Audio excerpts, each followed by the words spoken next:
Bienvenido a mi podcast The Traveling Flaneur, donde hablo de la economía, política, historia y cultura de los lugares que he visitado. También te doy consejos de viaje, te digo qué sitios recomiendo visitar, qué cosas hacer y dónde comer. La vida de un flaneur es la vida de un observador, la de una persona que vaga sin rumbo, con los ojos siempre abiertos ante cualquier oportunidad. Es una persona que no tiene afán y prefiere el camino al destino. Creo que en este mundo tan apresurado en el que vivimos, hacen falta más flaneurs y espero que disfrutes este podcast desde la perspectiva de un flaneur viajero. Hola, bienvenido a Cuba. Como este es el primer episodio del país, voy a empezar dándote un breve contexto económico, político, social e histórico de Cuba. Pero vas a ver que con Cuba, todos estos aspectos están entremezclados y tejidos en una misma historia. Cuba actualmente tiene una población de 11 millones de personas. Esto es un poco más pequeño que la población de Bogotá. Ellos tienen un PIB de aproximadamente 107 mil millones de dólares, lo que lleva a un PIB per cápita de más o menos 9.500 dólares. Sí, esto significa que al año, en promedio, cada persona produce o tiene 9.500 dólares. Y si tienes un contexto del PIB per cápita de la región, puedes pensar que esto es una sorpresa, porque esto significa que el PIB per cápita de Cuba es casi igual al de México, y es 1.5 veces el de Colombia. O sea que las personas en Cuba viven casi con el 150% de la riqueza que vivimos acá en Colombia. Y, aunque veíamos cifras mayores alrededor de los 30.000 dólares en otras islas, esta cifra es bastante impresionante considerando que Cuba parecía como uno de los países más pobres de toda la región. Pero no te preocupes, hay otras cifras que sí muestran la cara verdadera del país, como su salario mínimo, por ejemplo. El salario mínimo en Cuba es el segundo más bajo de toda América Latina, solamente detrás del de Venezuela, con una cifra de 19 dólares mensuales. Y sí, escuchaste bien, el salario mínimo en Cuba es solo 19 dólares mensuales para este año. Esto es incluso menor que el salario mínimo de Haití. Se dice que el 72% de la población vive en situación de pobreza. Y esto no es una sorpresa porque alguien que gana 7 salarios mínimos igual viviría con menos de 5 dólares al día. Esta cifra de pobreza es muy alta, probablemente de las más altas de los países, pero se cree que es porque el 70% de los ocupados cubanos son trabajadores del Estado y solamente reciben salarios muy bajos. Por eso, los bajos salarios representan en la actualidad la principal causa de la existencia de personas en riesgo de pobreza. Por ejemplo, toda la medicina en Cuba pertenece a un sistema de salud público del Estado, pero todos los médicos cubanos reciben 5.000 pesos cubanos al mes, o sea, alrededor de 30 dólares. Esto es una cifra extremadamente baja, en especial para profesionales de tan alto nivel como los doctores. Y por eso, esta es una de las razones por las que los cubanos están emigrando de su país buscando nuevas oportunidades. Supuestamente se dice que el desempleo en el país es uno de los más bajos en la región, siendo solamente del 1% en el 2021. Pero, visitando Cuba, puedes ver que hay muchas personas en la calle sin nada que hacer, la verdad. Entonces podemos llegar a la conclusión que la mayoría de los trabajos que ellos tienen son informales o son del Estado con un salario muy, muy bajo. Por eso, hay poca calidad de vida en este país. Si viajaras a Cuba, necesitarías efectivo, dólares, euros, libras o alguna divisa. Todo eso es lo que te reciben y cobran, en especial para los servicios turísticos y los restaurantes. Existe una moneda local que se llama el peso cubano, y según la tasa oficial, si buscas en Google, $1 equivale a 24 pesos cubanos. Pero esto es mentira. El cambio en el banco está alrededor de 120 pesos por $1 y el cambio en el mercado negro o en los restaurantes, lugares turísticos y todo eso están más o menos 180 pesos por $1. En la práctica, el peso cubano no sirve para nada fuera de Cuba e incluso tiene muy poco valor en la isla. Por este motivo, todas las personas que se dedican al turismo prefieren aceptar los pagos en euros o en dólares. Pero tal vez los pesos te pueden servir para comidas básicas o para dar propina en algunos lugares. En Cuba también hay otra moneda virtual que se llama moneda libre convertible, o sus cifras MLC. La MLC es equivalente a $1. Pero no existen monedas ni billetes de MLC. Es solo como una tarjeta de crédito para los cubanos. En los establecimientos donde aceptan MLC, los turistas podrían pagar en efectivo con euros o con tarjetas de crédito o débito extranjeras. Pero esta moneda es una forma horrible de separar a los cubanos con acceso a una divisa de aquellos que no tienen acceso a divisas. Porque funciona así. Imagínate, hay tiendas que venden los productos más exclusivos, como tabaco y ron, pero también productos de primera necesidad que no se consiguen en las tiendas normales, como shampoo, perfumes, pollo, carne y todo eso. Y esas tiendas exigen MLC. Para los turistas no hay problema, pero para los locales les cobran las divisas a unas tasas muy altas que no los benefician. Y además, con cada transacción, el gobierno recibe un fee de esa transacción. Los cubanos que quieren usar esta divisa virtual deben obtener una tarjeta monedero que van recargando con las divisas extranjeras aceptadas más una comisión que se queda al gobierno, por supuesto. Pero lamentablemente el desabastecimiento de productos de primera necesidad es una realidad y los habitantes que no tienen monedas extranjeras deben ingeniárselas para conseguir o divisas o conseguir esos mismos productos de shampoo, jabón y carne por el mercado negro para poder evitar pagar esos precios mayores que cobran las tiendas de MLC. Mothers know all about life's tricky transitions. Thankfully, Ollie helps you prioritize wellness through every age, life stage, or magnificent mood change.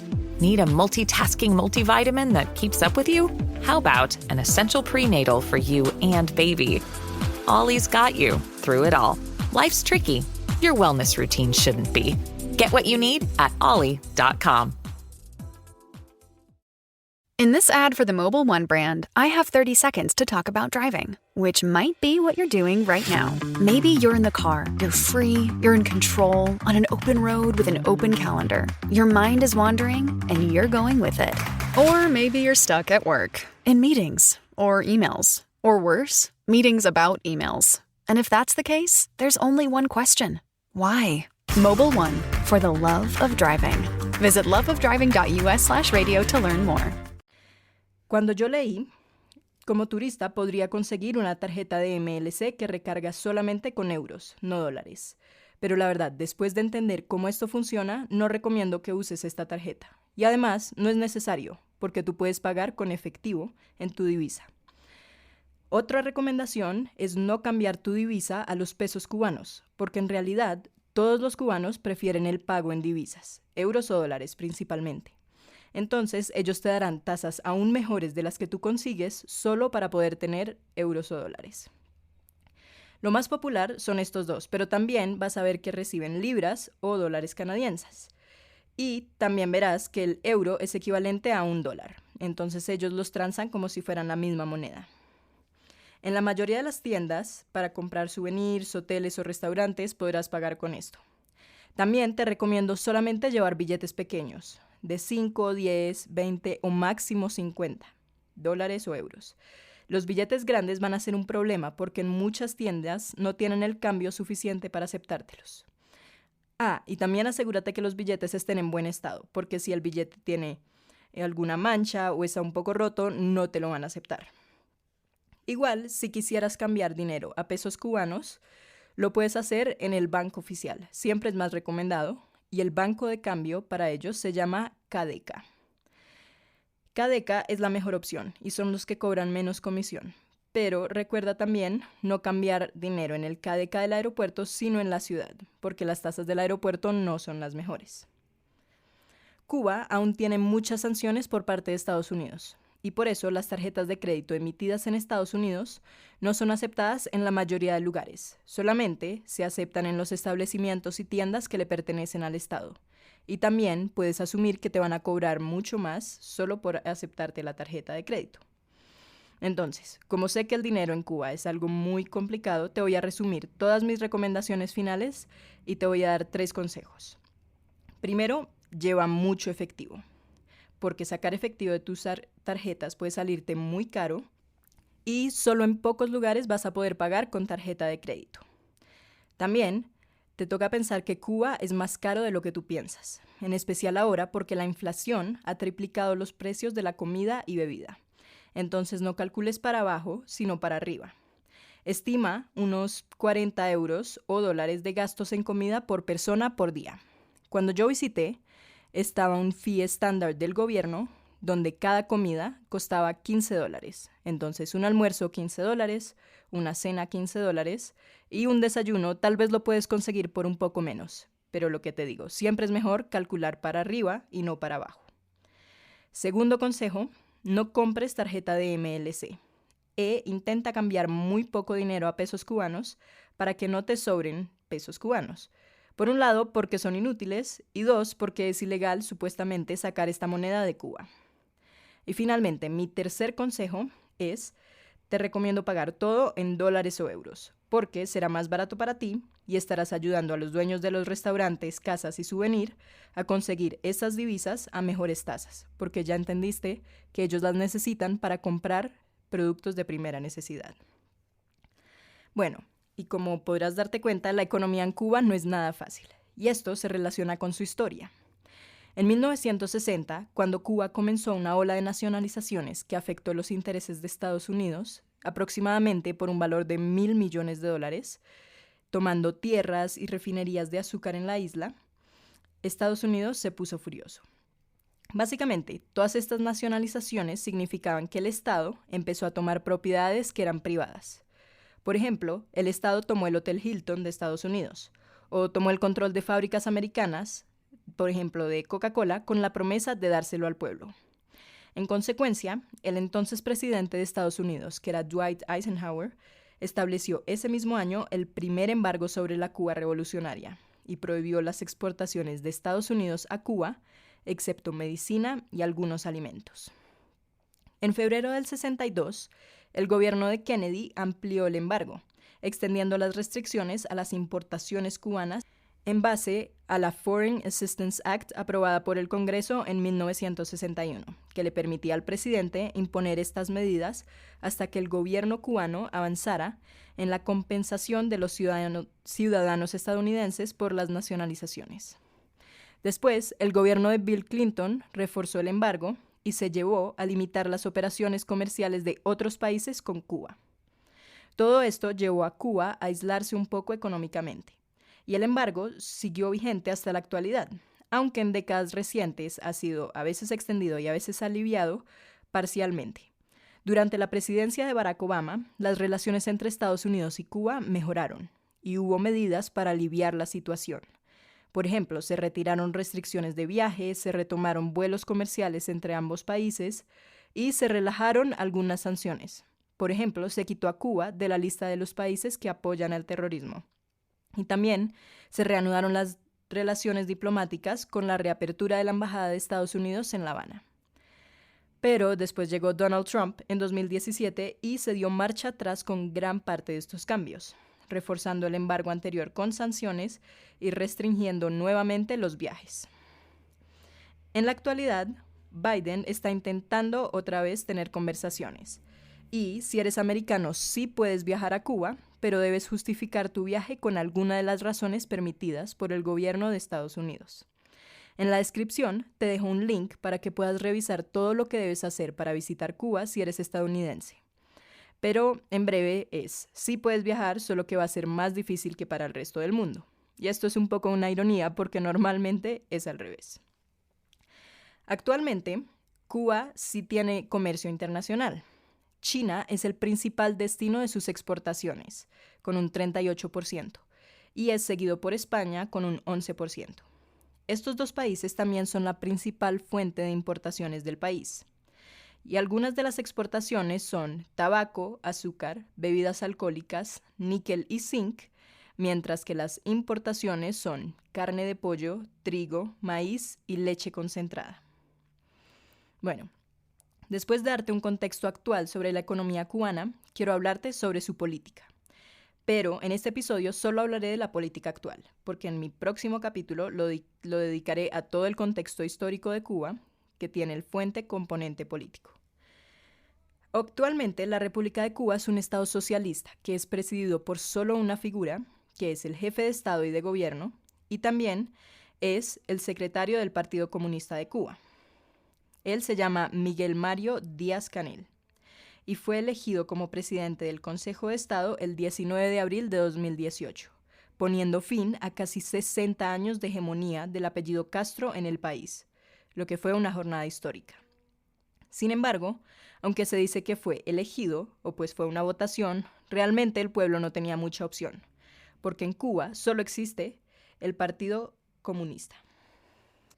Y su representante básicamente es el gobernante elegido, quieran las personas o no. Con él se decía que arrancó una nueva época para Cuba, con cambios en el personal de gobierno, cambios institucionales o cambios en la Constitución. Pero este gobierno empezó a hacer todos esos cambios justo antes de la pandemia, el alza de inflación, una recesión global y todas estas cosas que están pasando actualmente, por lo que las prioridades políticas se volcaron prioritariamente a luchar contra la pandemia y a ordenar monetariamente el país para actualizar el modelo económico cubano. Los planes actuales del gobierno son principalmente volcados al turismo, pero tiene pocas ayudas al pueblo, o eso fue lo que yo pude ver durante mi visita. Cuando vas a Cuba puedes ver muchísimos proyectos de construcción de hoteles o infraestructura para el turismo. Y esta es la gran apuesta del gobierno en los años a seguir, porque el turismo es actualmente la única ventana que se está presentando para desarrollar el país. La política exterior de Cuba sigue siendo muy activa, porque se están tratando de crear diferentes alianzas. Como te dije, en los últimos meses han producido reuniones oficiales para tratar temas migratorios con Estados Unidos. Y la administración de Biden está tomando decisiones para facilitar el envío de remesas desde Estados Unidos hacia Cuba. También aumentaron algunos de los vuelos a la isla, pero todavía no está completamente abierto. Cuba también mantiene intensas relaciones con algunos países de América Latina, los miembros de la Alianza Bolivariana para los Pueblos de Nuestra América. Y estos son Venezuela o Nicaragua. Por eso aún no es muy popular. Una de las relaciones más fuertes en la política actual de Cuba es con España. Y España está haciendo bastantes inversiones en Cuba y apoya a este país con su economía, relaciones y turismo. También existe la relación cultural que unió a estos países desde hace muchos años. Y bueno, terminaré la contextualización de Cuba con el aspecto social del país, porque Cuba es un país con una cultura increíble. La historia se respira en las calles, la música cubana se escucha por todos los pasillos, y sus carros antiguos, plantaciones de tabaco y playas, todo esto se suma a una comida deliciosa con personas muy amables y amistosas. Hay 5 cosas que quiero resaltar de la sociedad y cultura cubana, y voy a comenzar por la más importante de todas, su gente. Los cubanos son probablemente la cultura más acogedora y amistosa que puedes conocer. Todos están dispuestos a hablar, contarte sus historias, perspectivas y costumbres. Cuba, además, es un país extremadamente seguro. Por esto puedes caminar a la hora que sea, por donde sea, sola, acompañada, y vas a estar segura o seguro, porque los habitantes son una de las mejores cosas que tiene este país.